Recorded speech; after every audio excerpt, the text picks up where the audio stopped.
현대 장명법 1. 장명 또는 계명하는 이유. 이름이 사람의 운명과 성격에 영향을 줄 수 있기 때문에 이름은 사주와 음양오행의 원리에 따라 선천운과 후천운을 조화시키고 보완해주는 역할을 한다. 또한 이름은 한자의 획수, 의미, 발음, 오행 등의 요소를 고려하여 장명해야 한다. 이름은 우리가 평생 입고 다니는 옷과 같으므로 잘못된 이름은 우리의 건강, 재물, 가족, 인맥 등에 불리한 영향을 끼칠 수 있다. 반대로 좋은 이름은 우리의 행운과 성공을 도와줄 수 있다. 대법원 전자가족 등록 시스템 통계 서비스를 보면 지난해 전국에서 계명한 인구는 11만 1619명이었는데 비율은 남성이 31.8%, 여성이 68.1%이다. 장명 신청을 하는 이유는 다양하지만 특히 여성들이 매해 계명하는 인구 셋 중 들이 여성인 이유는 다양할 수 있지만 일부 연구에 따르면 다음과 같은 이유들이 있을 수 있다. 좋은 이름을 갖고 싶어서. 이름은 개인의 정체성과 운명에 영향을 준다고 믿는 사람들이 많기 때문에 좋은 의미와 운수를 가진 이름을 선택하려는 경우가 있다. 이름에 반영된 양성, 불평등 가치관 재정립으로 과거 남아선호 사상이나 여성에 대한 편견이 드러나는 이름을 바꾸고 성별에 구애받지 않는 중성적인 이름을 선호하는 경우가 있다. 운명을 바꾸고 싶어서. 이름이 인생의 성공과 실패에 영향을 미친다고 생각하는 사람들이 현재의 상황이나 미래에 대해 불만족하거나 불안감을 느낄 때 이름을 바꾸어 새로운 시작을 하려는 경우가 있다. 또한 이름이 나빠서. 이름이 비속어와 유사하거나 비난이나 조롱의 대상이 되거나 부적절하거나 어색한 의미를 가지고 있는 경우 이름을 바꾸어 부정적인 이미지나 감정을 피하려는 경우가 있다. 이외에도 개인의 취향, 성격, 가치관 등에 따라 계명하는 이유는 다양할 수 있다. 계명은 자신의 정체성과 삶의 방향을 재설정하는 중요한 결정이므로 신중하게 고려해야 할 것이다. 2. 성명학의 역사. 성명학은 중국에서 수나라 때부터 파자라는 이름으로 시작되었다. 파자는 한자의 획수와 음양오행을 바탕으로 이름의 기흉을 판단하는 방법이었다. 성명학이란 이름이 인간의 운명에 영향을 미친다고 주장하는 학문이다. 성명학은 옛날부터 오늘날까지의 성명을 조사하고 거기에서 확고한 법칙을 발견하여 만들어진 것으로 성명에 대한 신비와 운세가 뚜렷이 나타나 있다. 성명학은 음양오행과 역의 원리를 바탕으로 하여 체계화되고 확충된 이론이다. 성명학은 선천적으로 타고난 사주팔자에서 부족하거나 필요한 기운을 이름을 통하여 후천적으로 보충하여 더 나은 삶으로 나아가게 하는 학문이기도 한다. 한편 성명학은 이름의 의의, 품위, 무게, 운명, 근본, 책임, 장단점 등에 대해 다양한 내용을 다루고 있다. 수나라는 기원전 221년에 중국을 통일한 최초의 황제인 신시황이 건국한 나라이다. 수나라는 기원전 206년에 항우가 이끈 반란에 의해 멸망하였다. 한편 파자는 한자의 획수를 수라고 하여 각 수의 음양오행의 기운을 부여하고 그것을 통해 이름의 좋고 나쁨을 판단하는 방법이었다. 파자는 이름의 획수가 홀수일 때는 양수, 짝수일 때는 음수로 간주하였다. 파자는 이름의 획수가 81수온도에 따라 오행과 관련된 기운을 가지고 있다고 생각하였다. 3. 장명법의 종류. 사람은 이름이라는 옷을 평생 입고 살아간다. 이름은 사람의 운명과 성격을 좌우할 수 있으므로 성명학에서 장명은 매우 중요한 일이다. 장명은 이름에 들어가는 한자의 획수, 의미, 발음, 오행 등을 고려하여 사주와 음양오행의 원리에 따라 선천운과 후천운을 조화롭게 맞추는 과정이다. 장명법은 시대의 변화와 언어의 발전에 따라 다양한 방식으로 나뉘어져 있다. 수리장명법. 명리학의 기초가 되는 수의 의미와 원리를 이용하여 사람의 이름을 분석하거나 적절한 이름을 찾아주는 방법이다. 수리장명법은 하도와 낙서라는 두 가지 역학적인 그림에서 출발한다. 하도는 황하에서 복희가 발견한 용마의 그림이고 낙서는 낙수에서 하우가 보았던 신구의 글자이다. 이 두 그림은 우주의 변화와 만물의 생성을 수로 표현하고 있다. 하도는 55개의 점으로 이루어져 있으며 이 점들은 오행의 목화토금수를 나타낸다. 오행은 천지의 이치와 상응하며 상하좌우에 배치된다. 중앙에 있는 토는 오행의 기와 치를 모두 갖추고 다른 오행들을 중재하고 조절한다 하도에서는 수가 만물의 근원이 되므로 북방에 일육수가 배치된다. 반대로 화는 만물을 성장시키고 위로 솟아오르므로 남방에 이칠화가 배치된다. 목은 만물이 싹을 틔우는 기운이므로 동방에 삼팔목이 배치되고 금은 만물이 열매를 맺는 기운이므로 서방에 사구금이 배치된다. 낙서는 45개의 점으로 이루어져 있으며 이 점들은 지지를 나타낸다. 지지는 음양으로 구분되며 양수와 음수로 표현된다. 낙서에서는 임자를 시작으로 하여 지지를 순서대로 배열하였다. 양수인 1, 3, 5, 7, 9는 각각 임자, 갑인, 무진술, 병호, 경신을 나타내고 음수인 2, 4, 6, 8, 10은 각각 정사, 신유, 개해, 을묘, 기축미를 나타낸다. 하도와 낙서는 각각 도와 서라고도 불리며 수의 형상과 문자를 통해 우주의 원리를 설명한다. 하도는 선천적인 도를 나타내고 낙서는 후천적인 법을 나타낸다. 수리장명법은 이 두 그림에서 파생된 81수를 이용하여 사람의 이름에 담긴 운명과 성격을 분석하거나 적절한 이름을 제안한다. 수리장명법은 사람의 이름에 숨겨진 수의 의미와 영향력을 분석하고 적절한 이름을 제안하는 방법이다. 수리장명법을 사용하는 이유는 다음과 같다. 수리장명법은 명리학의 기본 개념인 수를 이용하여 사람의 성격, 운명, 재물, 건강, 인연 등을 파악할 수 있다. 수리장명법은 하도와 낙서라는 역학적인 그림에서 출발하여 우주의 변화와 만물의 생성을 수로 표현하고 있다. 수리장명법은 이름에 담긴 수의 조화와 균형을 중요하게 여긴다. 이름에 담긴 수가 조화롭고 균형 있으면 기륭이 좋고 그렇지 않으면 기륭이 나쁘다고 믿는다. 따라서 수리장명법은 이름을 지을 때 오행의 관계와 자획자음의 관계를 고려하여 적절한 수를 선택한다. 수리장명법은 이름을 바꾸면 운명도 바뀐다고 보는 것이다. 이름에 담긴 수가 우주의 기운과 상응하면 행운이 따르고 그렇지 않으면 불운이 따른다고 생각한다. 따라서 수리장명법은 계명을 통해 운명을 개선하거나 변화시킬 수 있다고 주장한다. 이러한 이유로 많은 사람들이 수리장명법을 사용하여 자신이나 자녀의 이름을 분석하거나 찾아보고 있다. 사례: 성명 오수정, 한자 오수정, 획수 7, 10, 16, 원격 이름 첫자의 획수 이름 둘째 자의 획수 10, 16, 26수, 형격 성의 획수 이름 첫자의 획수 7, 10, 17수, 이격 성의 획수 이름 둘째 자의 획수 7만 1623수, 정격 성의 획수 이름 첫자의 획수 이름 둘째 자의 획수 33수, 채침의 81수, 남송시대의 유학자이자 주역학자인 채침이 만든 것으로 하도와 낙서라는 역학의 근본 그림에서 파생된 수의 원리를 나타내는 것이다.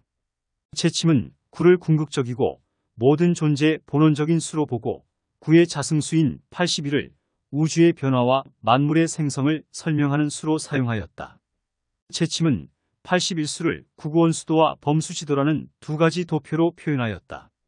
구구원수도는 9개의 블록으로 구성되어 있으며 각 블록은 9개의 수로 이루어져 있다.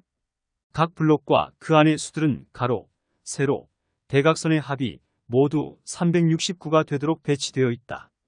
범수지도는 구구원수도를 확장하여 만든 것으로 각 블록에 오행과 지지를 부여하였다. 채침은 이러한 81수를 통해 하도와 낙서에서 나타난 음양과 오행의 관계를 설명하였다. 채침의 81수는 자연만물의 변화하는 이치를 수학적으로 연역한 것이지 한자의 획수에 따른 기륭화복을 예측하는 것이 아니다. 그러나 일본의 성명학자 구마사기 게노는 채침의 81수를 인용하여 수리 성명학을 만들었다. 구마사기는 성명에 사용된 한자의 획수와 81수를 연계하여 사람의 운명과 성격을 분석하거나 적절한 이름을 제안하였다. 이후에 이 방법은 한국에 전파되어 많은 장명가들이 사용하게 되었다. 자원오행, 한자의 뜻이나 형상에 따라 오행을 구분하는 방법이다. 오행은 목, 화, 토, 금, 수의 5가지 기운을 말한다. 자원오행은 한자의 부수를 통해 오행을 정한다. 부수란 한자를 구성하는 작은 부분으로 한자의 뜻을 나타내는 역할을 한다. 예를 들어 는 불을 뜻하는 부수이고 화의 오행이다. 이 부수를 사용하는 한자들도 화의 오행으로 보는 것이다. 자원오행은 이름에 필요하거나 부족한 기운을 보강하거나 조화시키는 데 사용된다. 이름에 사용하는 한자의 오행을 분석하고 사주팔자와의 관계와 균형을 판단한다. 이름에 사용하는 한자는 상명자와 하명자로 구분된다. 상명자는 성씨 다음에 오는 이름의 첫 번째 한자를 말하고 하명자는 이름의 두 번째 한자를 말한다. 상명자와 하명자의 오행으로 판단하는 것이 일반적이다. 그러나 자원오행은 성씨까지 오행을 보아 세 가지 오행으로 판단하는 방법도 있다. 성씨는 이름의 첫 번째 한자로 가문과 계통을 나타낸다. 성씨의 오행도 이름의 기륭에 영향을 줄 수 있다. 성씨, 상명자, 하명자의 오행으로 판단하는 것이 더 정확할 수 있다. 음양오행과 수리는 성명학에서 이름의 기륭을 판단하는 데 사용되는 이론과 방법이다. 음양오행은 모든 사물과 현상을 음과 양의 두 가지 원리로 구분하고 그것들은 다시 목, 화, 토, 금, 수의 다섯 가지 기운으로 나타난다. 수리는 숫자의 의미와 영향력을 연구하는 학문으로 이름의 획수를 분석하는 데 사용된다. 음양오행과 수리를 적용하는 방법은 여러 가지가 있는데 그중 세 가지를 나누어서 설명하면 첫 번째는 필획의획이다. 필획은 한자 사전에 나와 있는 획수대로 계산하는 것이고 의획은 한자의 원래 획수대로 계산하는 것이다. 예를 들어 라는 한자는 필획으로는 9획이고 의획으로는 10획이다. 성명학자들은 필획과 의획 중에 하나를 선택해서 이름의 획수를 계산한다. 대부분 의획을 사용한다. 두 번째는 획수음양이다. 획수음양은 이름의 획수가 홀수면 양수, 짝수면 음수로 보고 성씨, 상명자, 하명자의 음양을 조합해서 판단하는 것이다.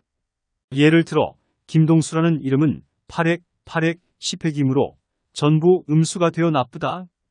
획수음양은 이름의 음양이 균형과 조화를 이루어야 한다. 세 번째는 음령오행이다.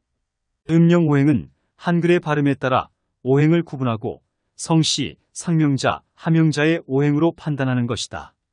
예를 들어 기역, 기읍은 목의 오행이고 미음, 비읍은 수의 오행이다. 김동혁이라는 이름은 목, 화, 토의 오행이므로 상생관계가 되어 좋다.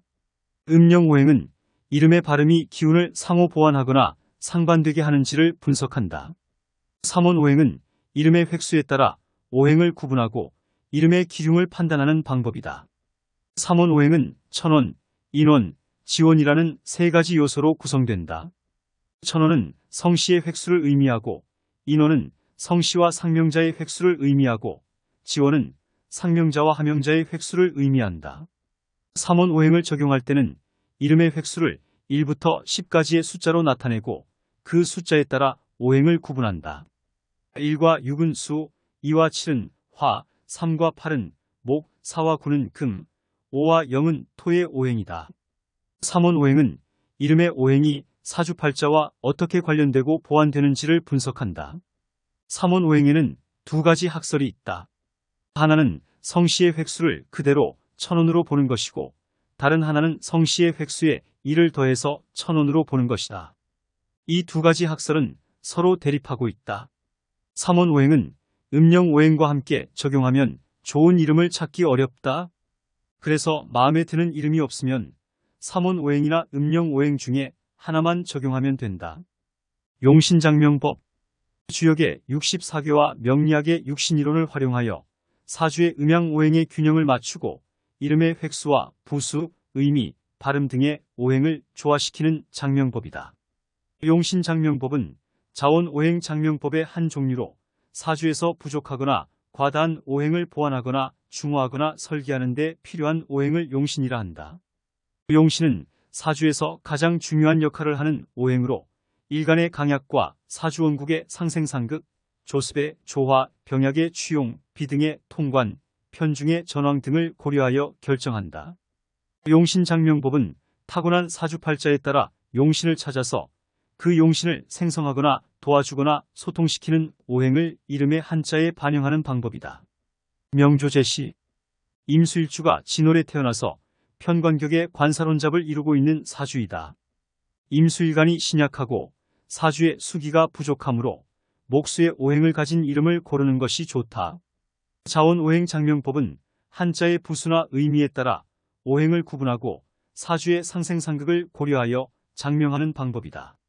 그러므로 자원오행으로 장명할 때는 한자의 부수나 의미가 어떤 오행인지 정확히 알아야 한다. 예를 들어 수라는 글자는 수오행이지만 부수나 의미에 따라 화오행인 수, 금오행인 수, 토오행인 수, 목오행인 수 등으로 다양하게 바뀔 수 있다. 따라서 한글로 같은 글자라도 부수나 의미에 따라 오행이 달라질 수 있다는 것을 유의해야 한다.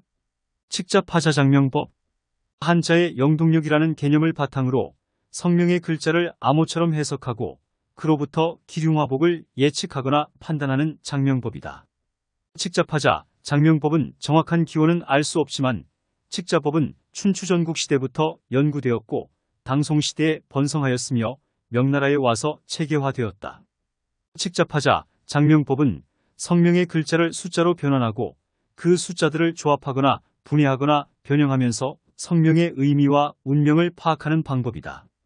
이 장명법은 한국에서는 많이 사용되지 않는 장명법으로 한자의 영동력을 바탕으로 성명의 글자를 암호처럼 해석하고 그로부터 기륭화복을 예측하거나 판단하는 장명법이지만 이 방법은 과학적인 근거가 부족하고 주관적이고 복잡하다는 비판을 받고 있다.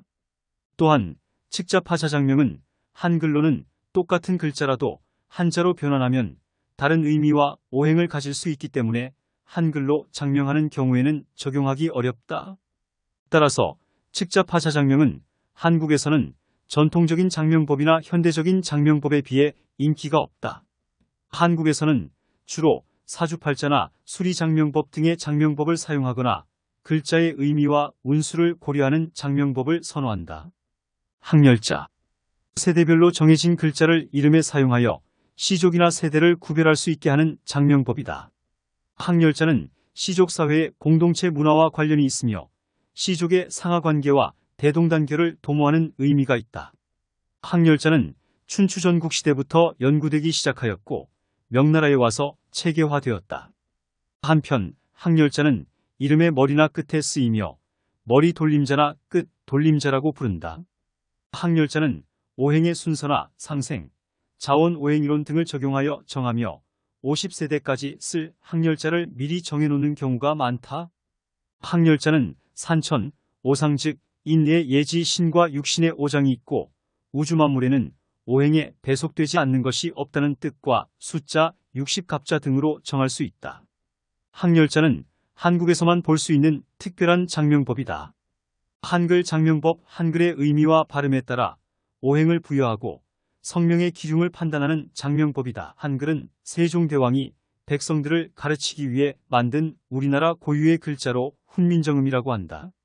한글은 소리를 내는 발음기관을 모방하여 만들었으며 음양오행, 천지인, 삼재사상, 오음, 율려 등의 다양한 이론적 원리가 포함되어 있습니다.